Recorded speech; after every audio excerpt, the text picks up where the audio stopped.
Discover the 70% method for property wealth in today's episode with Tara Zaluski. And she is a powerhouse leader, entrepreneur, and strategist known for her no-nonsense approach to success. And she'll be talking about how you too can have one property wealth strategy to implement in your business. So Tara, please tell us, what can entrepreneurs do to leverage this method in order to have more money? Property Wealth Strategies podcast with Lily Patrascu shares world's most influential property investors, sharing their strategies for making money with property. So this is a very simple method, and if you're already in the game, you've been doing, properties for a long time, this is probably not, going to be news to you, let's just say. But if you are a beginner in real estate investing, I wanted to just start with the basics, that the 70% method is something that we have always followed. And sometimes we critique that a little bit depending on the market and the rates.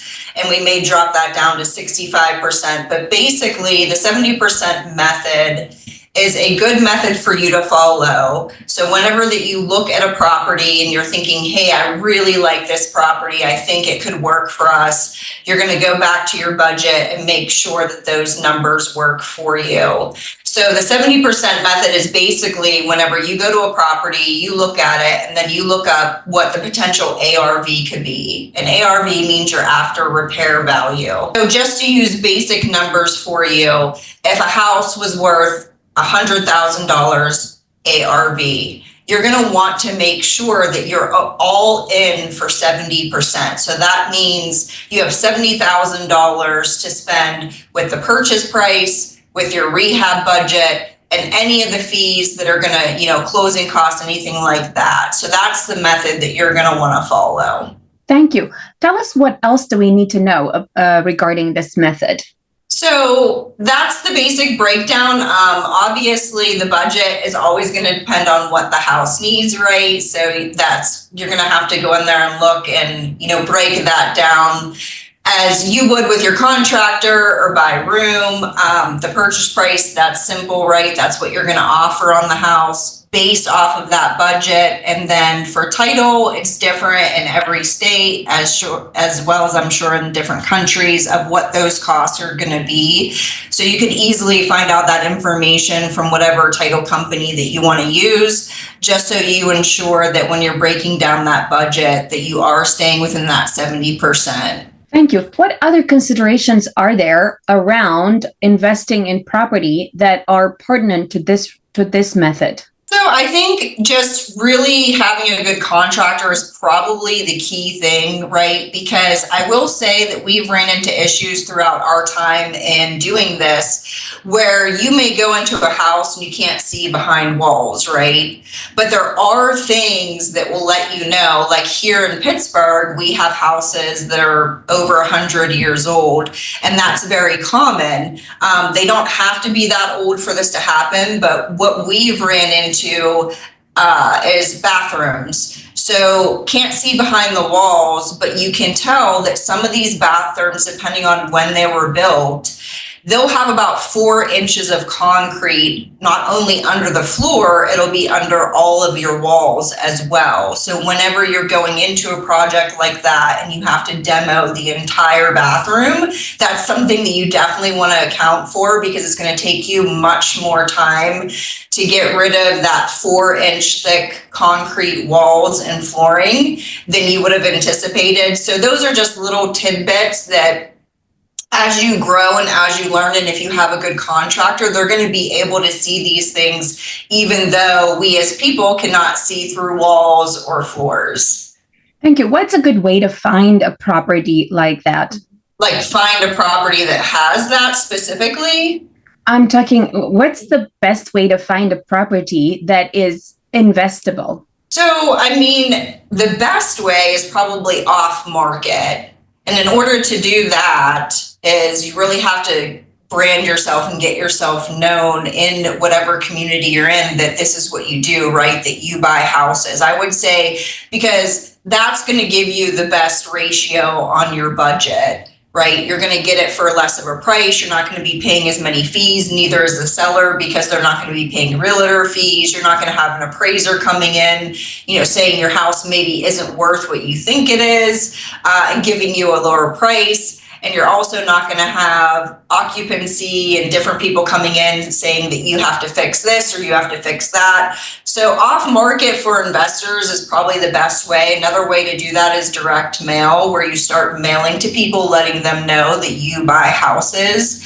But there's many ways to find houses, and where we are at is the MLS, which is, open to the public. Everyone can see what's listed for sale, but you have to know that that's going to be not only more competitive, you're also probably be paying top dollar for most of those houses since they are listed on the MLS. Thank you. What hacks are there in order to create perhaps joint ventures with certain partners, maybe, divorce lawyers or certain types of people that tend to deal with the kind of target market you may want to reach, so that you get to have access to below market value properties?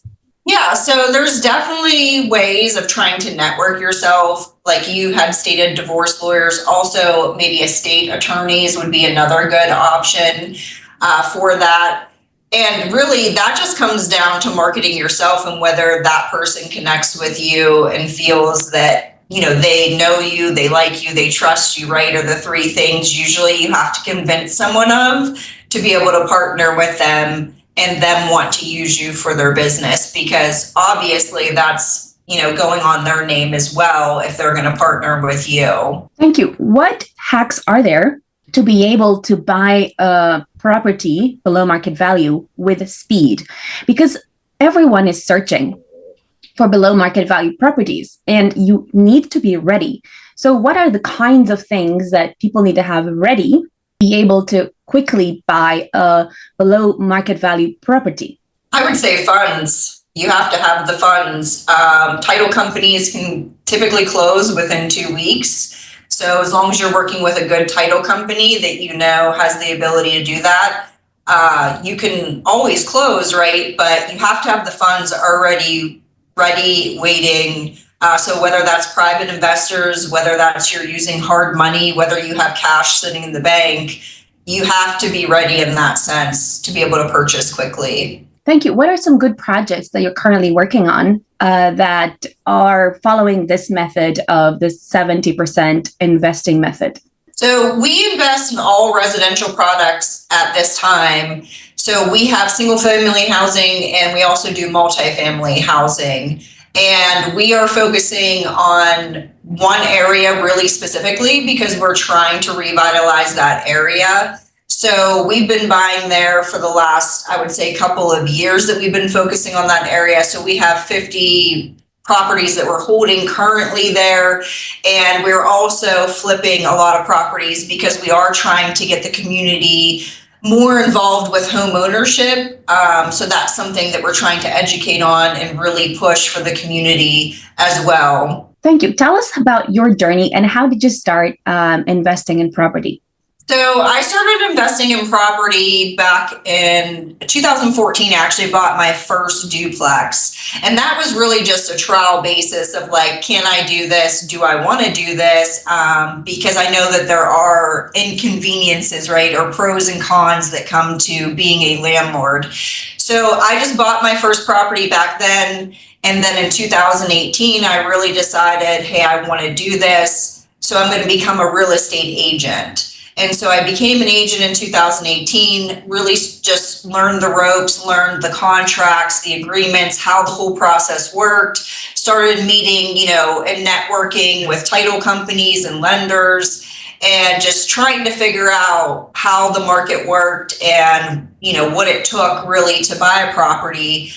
So in 2019, I started a company with my brother and we started investing and flipping our own homes. And from that, we just really learned because we had a hard time with contractors. It was not easy. And on one of our projects, we actually lost money, our second flip, due to contractors not doing the work right and having to redo the work, because with us, we want to hold integrity in everything that we do. So we weren't going to leave anything undone and, just put the property on the market. We wanted to ensure everything was done correctly and right for the next person who was going to own that home. And because of that, we ended up losing money.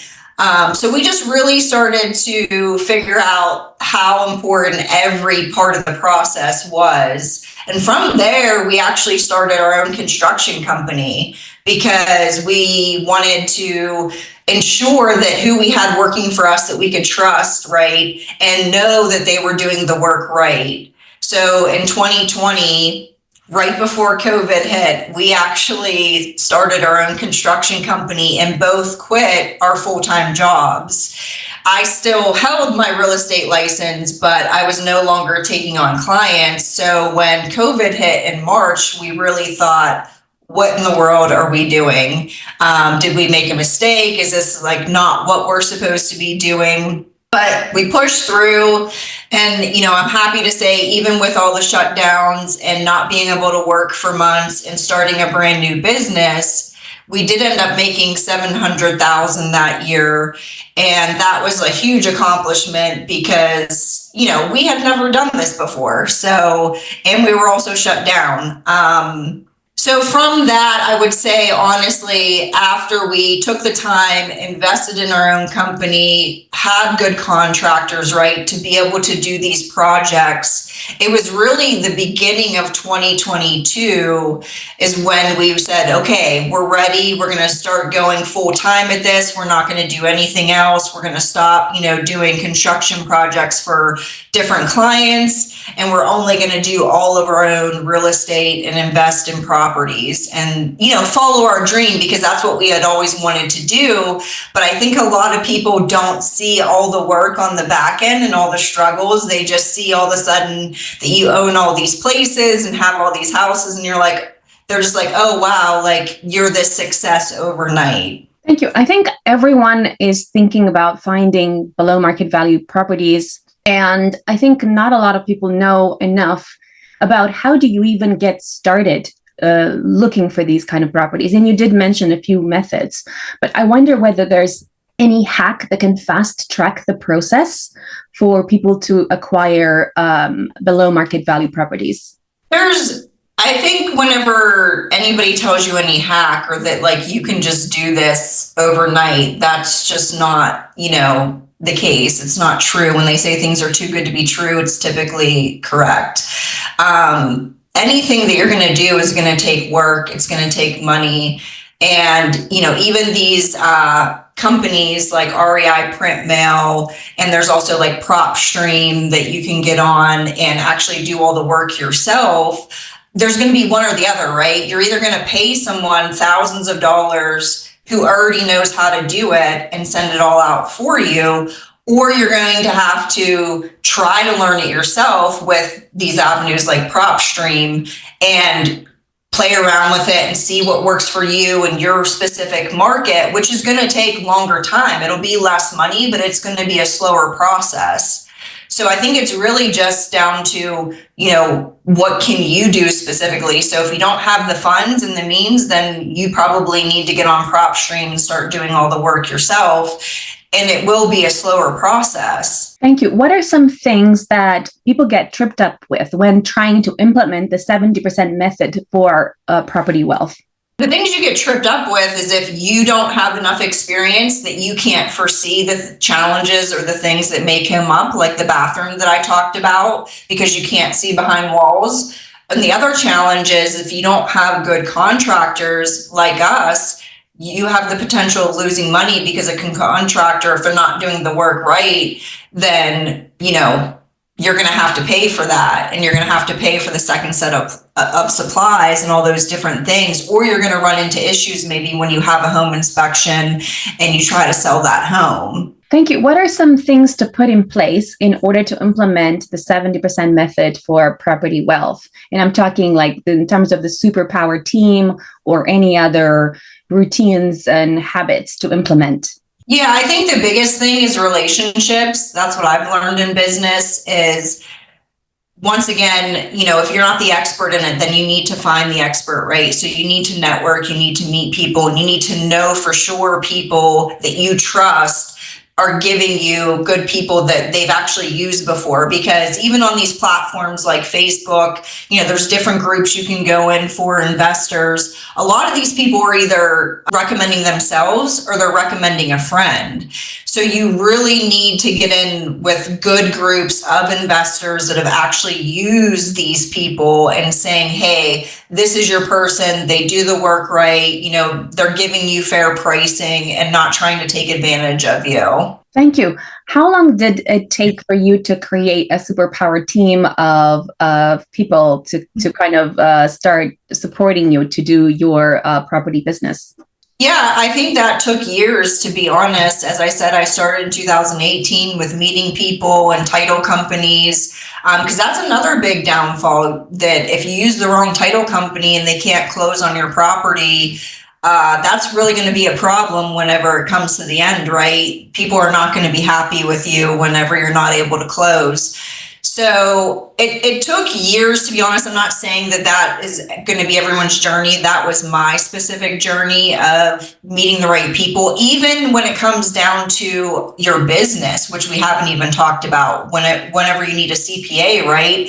Or you need a bookkeeper, or you need people, an assistant. It's all avenues of where it has literally taken us years to where we truly now at this point feel like we have all the right people in the right seats.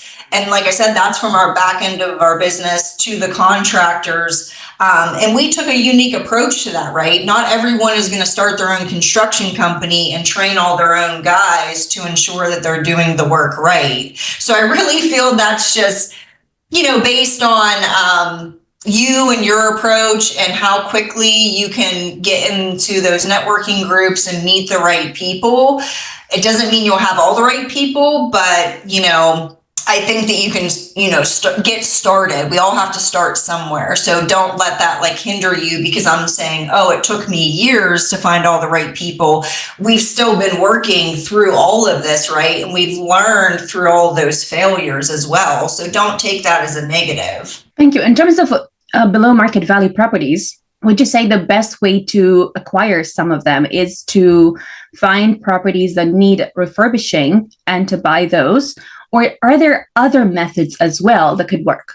There are other methods as well. It really depends on what is your ultimate goal, because for us, we're looking for those properties that we can add value to, right? That we can have equity immediately in them. Plus, we're also going to be able to make money from them if we're renting them out or if we're selling them on the back end. So that's just our specific strategy. There are investors out there that just like buying a property that's already done for them. You know what I mean? And it always comes down to the same thing, though, is do the numbers work for what you're trying to accomplish? Thank you. How can entrepreneurs get involved with your projects? Is it that they would get some training from you, or is it that they would be able to invest in your projects, or how does it work? Yeah, so basically, we don't do any more training as far as the construction end or anything like that. We have several teams in place now that we're just looking for people who are experienced in that sense that we would bring on to our team as we continue to grow. But as far as the revitalizing the neighborhood of McKeesport, which is what we're trying to do, there is opportunities for investors that maybe don't want to deal with doing any of the work anymore. They don't want to deal with running teams. They don't want to deal with tenants. We do offer them the ability to be able to privately invest within our company, like a private lender. I don't want to say invest, a private lender, so they can make a percentage back on their money, which is pretty advantageous when you're short-term investing. So that's how we kind of handle both sides of it. Thank you. Tell us some of your most successful projects that you have invested in. So most successful, I would say, really, I mean, they're all residential homes and multifamilies. They're all very similar, to be completely honest. When it comes down to it, I think the average overall are single family homes, since we're working in a lower income area that we're trying to revitalize. We typically make honestly around $35,000 when you average it all out per project. And some people may be like, oh, wow, $35,000 per project. But there's a lot of money on the back end of you running your entire teams and paying salaries and everything else that really, you have to run multiple projects per month to make this all work. For our company specifically, like I said, this all depends on what you're doing, how many people you have working under you, what your team looks like. If it's just you, you're not going to need the amount of volume that we need to do every single month. Thank you. What are some benefits that entrepreneurs would have from investing in a certain type of buildings versus others? So, for example, like you mentioned, the multifamily versus the single family unit. What are the benefits of investing in one versus the other? The benefits, if you're going to be using these properties as rentals, the benefit of multifamily is that when one of your units goes vacant, you would still have enough income coming in to typically pay the mortgage and the taxes and the insurance and all the things that come along with paying for that property. And then essentially, if you are losing any money, it's going to only be minimal versus when you own a single family home, once that property goes vacant, you're making no money on that. So you are having to pay all those fees and mortgage and everything on your own until you not only turn over the property, but then get it back on the market and get it rented again. So those are just some things to consider whenever you're considering rentals. Those are some of the advantages to multifamily. But there's also other people that very much like single family homes because they say that, well, people will stay in them longer. So, it feels more like home versus when you have a multifamily, you're sharing that, wall or maybe a few walls, depending on how big the multifamily is, with other people, which in turn doesn't really make people want to stay there because it doesn't feel as much like home. So there's pros and cons everywhere. Thank you. What are the biggest mistakes entrepreneurs make when trying to invest? Not buying correctly. So if you don't buy the property correctly from the beginning, you're always going to lose no matter what. So I would say that's the biggest thing, is really figuring out that budget and what you're purchasing that house for, because it's always the upfront cost that matters the most. Thank you. Tell us where entrepreneurs can find you.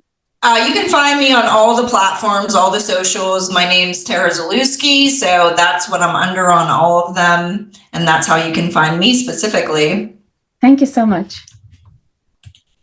Follow me for more property wealth strategies.